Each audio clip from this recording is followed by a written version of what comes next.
नमस्कार, मैं हूं आरती सिंह और स्वागत है आप सभी का आपके अपने channel step by step with Aarti Singh में। तो आप जानते हैं कि हम आजकल क्या पढ़ रहे हैं? मूल्यांकन पढ़ रहे हैं। शिक्षण अधिगम प्रक्रिया के इफेक्टिव होने में सबसे ज्यादा किसका योगदान होता है? मूल्यांकन प्रक्रिया का योगदान होता है, क्योंकि मूल्यांकन के बिना क्या है, जो हमारा शिक्षण अधिगम प्रोसेस है उसकी इफेक्टिवनेस का हमें पता ही नहीं चल सकता है, और उसमें जो सुधार की जो गुंजाइश होती है वो किसके द्वारा होती है? मूल्यांकन के द्वारा ही होती है। तो एक अच्छी शिक्षण अधिगम प्रक्रिया के लिए एक अच्छे मूल्यांकन की आवश्यकता होती है, और एक अच्छे मूल्यांकन के लिए एक अच्छी शिक्षण प्रविधि की आवश्यकता होती है। हम अपने मूल्यांकन में विभिन्न प्रकार की प्रविधियों का यूज करते हैं। तो आज डिस्कस करते हैं मूल्यांकन की प्रविधियों के बारे में। क्लियर? यहाँ पर सबसे पहले एक बात बता देना चाहती हूँ आपको, जो इस टॉपिक से रिलेटेड क्वेश्चंस एग्जाम्स में आते हैं, मोस्टली आ जाते हैं, चाहे आपका सी टेट हो, यूपी टेट हो, ऑल टाइप टेट या नेट हो, या आपकी टीचिंग रिगार्डिंग जैसे केवीएस है, एनवीएस है। इनमें क्या होता है, इनमें क्वेश्चंस सीधे सीधे नहीं पूछा जाता है, डेप्थ में जाके पूछते हैं।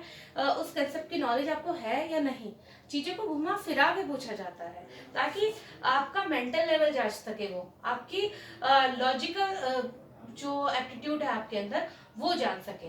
तो इसमें क्या होता है कि जो मूल्यांकन है, मूल्यांकन के प्रविधियों का चयन करने के लिए हमें सबसे पहले ये ध्यान रखना होगा कि हमें अपने उद्देश्य को ध्यान में रखकर ही मूल्यांकन की प्रविधि का चयन करना होगा। जैसा हमारा उद्देश्य होगा हमें वैसे ही मूल्यांकन की प्रविधि का चयन करना होगा, क्योंकि एक प्रविधि से एक ही उद्देश्य की प्राप्ति हो पाती है। ऐसा नहीं है कि एक मूल्यांकन की प्रविधि से सारे ही मूल्यांकन के उद्देश्य की प्राप्ति हो जाती है।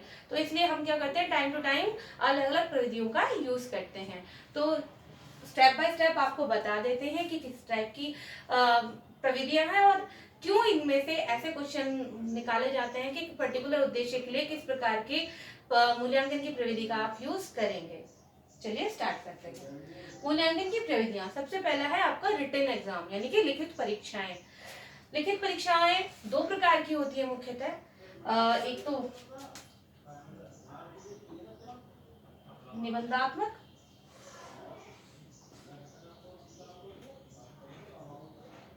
दूसरी होती है आपकी वस्तुनिष्ठ या बहुविकल्पीय।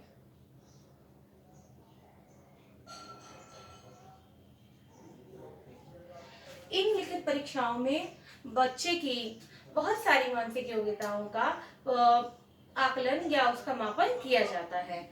क्योंकि इसमें क्या होता है, जैसे निबंधात्मक परीक्षाएं होती है, उसमें क्या करते हैं, हम एक बच्चे को क्वेश्चन देते हैं।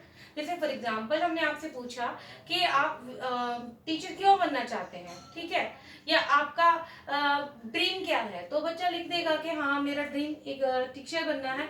तो उसके बारे में उस पर संक्षिप्त लेख मांग रहे हैं हम, तो हम क्या कर रहे हैं, उसमें क्या कर रहा है बच्चा, सारा अपना जो उद्देश्य है वो सारा बता देता है।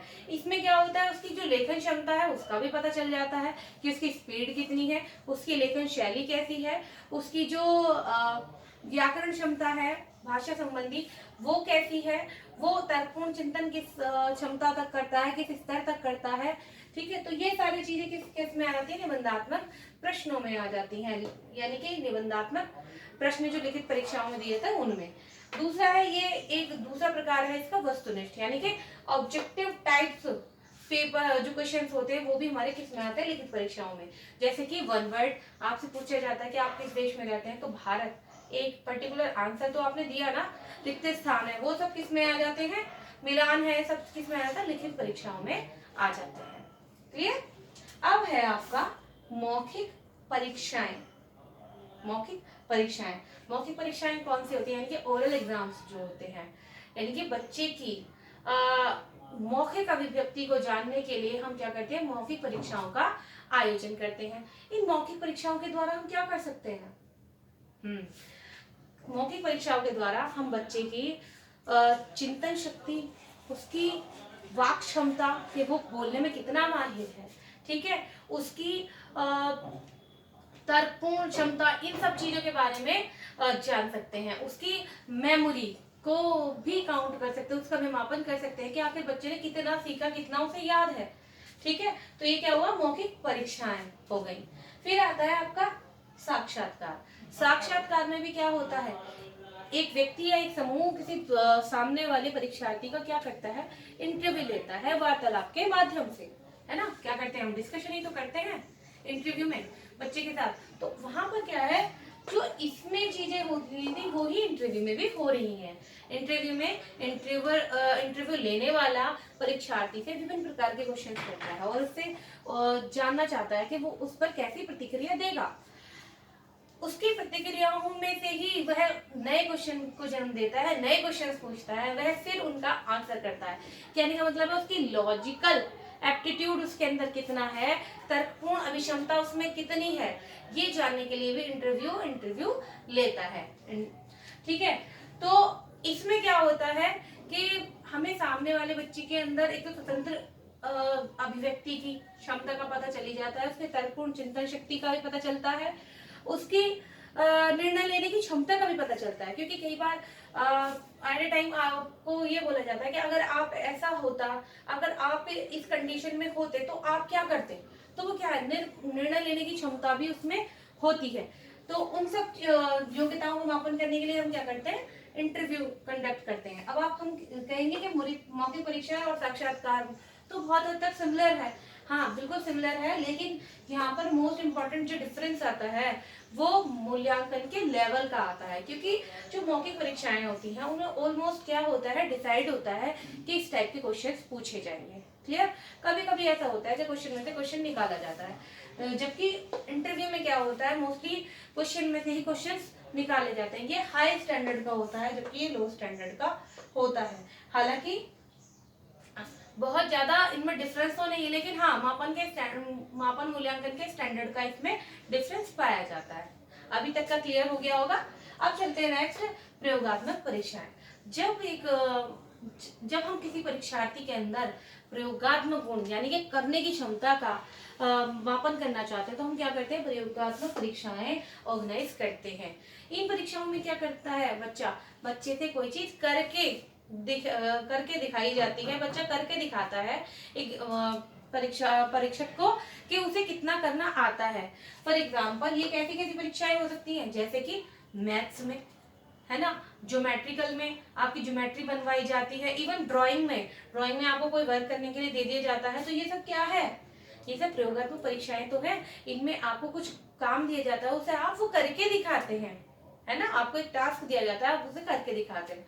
तो ये क्या हो गया, हमारी प्रयोगात्मक परीक्षाएं हो गई और बहुत ही इफेक्टिव मानी जाती है। क्योंकि जहां पे भी बच्चा, एक बात का ध्यान रखिएगा, कभी भी टीचिंग रिगार्डिंग कोई भी टीचिंग की फील्ड में कोई एग्जाम आता है, जहां पर एक वर्ड आ जाए करके, बच्चा खुद कर रहा है, वहां समझ लीजिए उस क्वेश्चन का आंसर वही होगा।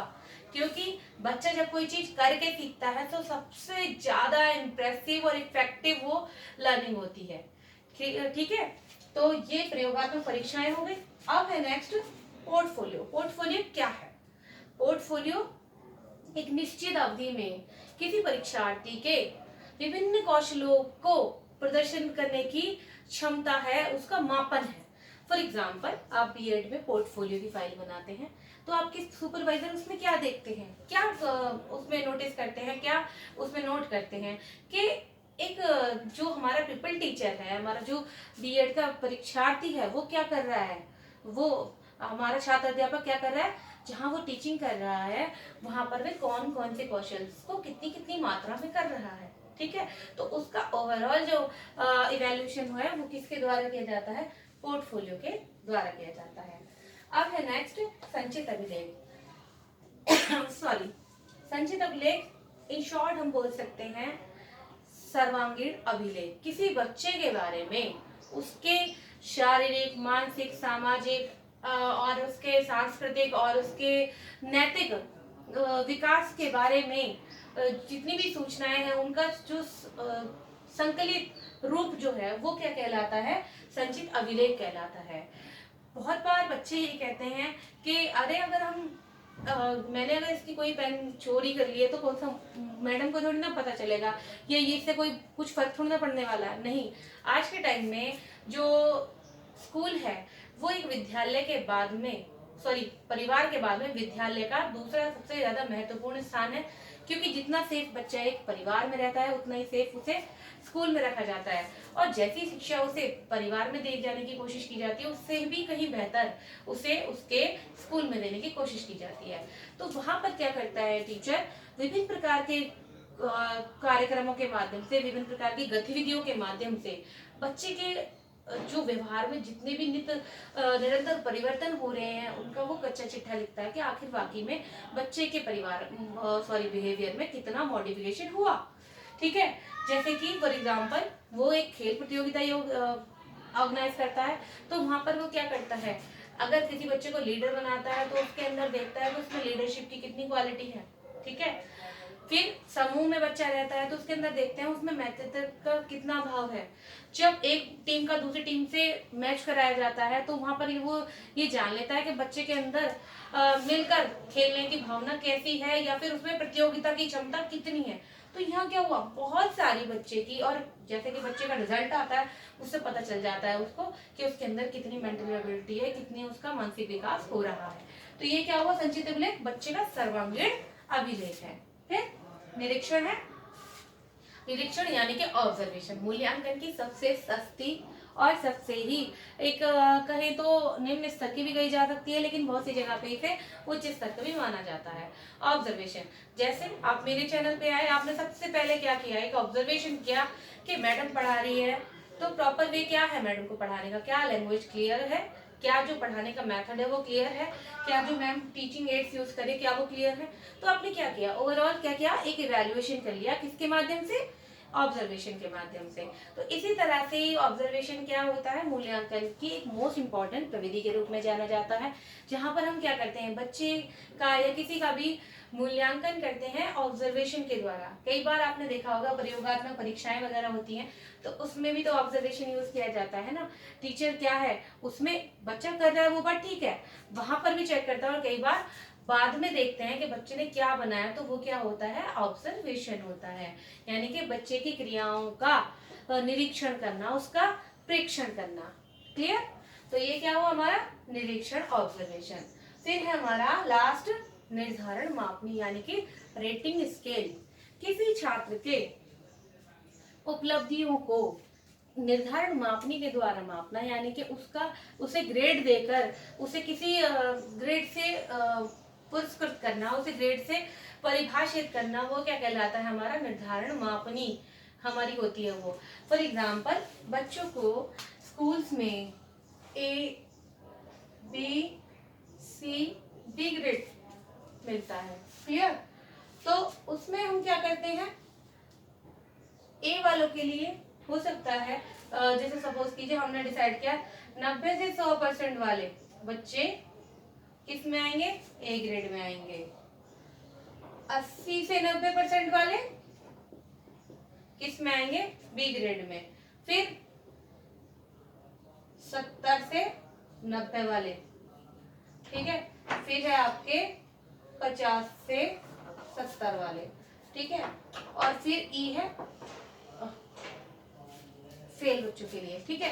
तो यहाँ क्या हुआ, हमारे इस मेथड से, हमारी इस निर्धारण मापनी से क्या हुआ, बच्चों का निर्धारण कर दिया है कि वो ए ग्रेड में है। यहाँ ये जरूरी नहीं है कि बच्चे के 91 मार्क्स है या 98 या 99 मार्क्स है, नो।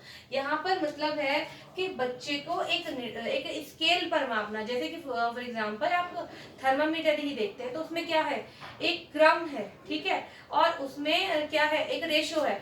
तो उसमें यहाँ पर थर्मामीटर से एक चीज चेंज है, क्योंकि यहाँ पर क्या है, जरूरी नहीं है सब में सेम समानता हो, इनमें जैसे 90 से 100 है तो 10 का अंतर है, यहाँ भी 10 का, लेकिन यहाँ पे 20 का है, तो इनका कंपैरिजन इस तरह से नहीं हो सकता। तो यहाँ पर क्या है, एक ग्रेड प्रदान करने के लिए हम क्या करते हैं, रेटिंग स्केल का यूज करते हैं। आई होप आपको यहाँ तक सब कुछ क्लियर हो गया होगा। तो अभी के लिए सिर्फ इतना ही, मिलते हैं नेक्स्ट वीडियो में।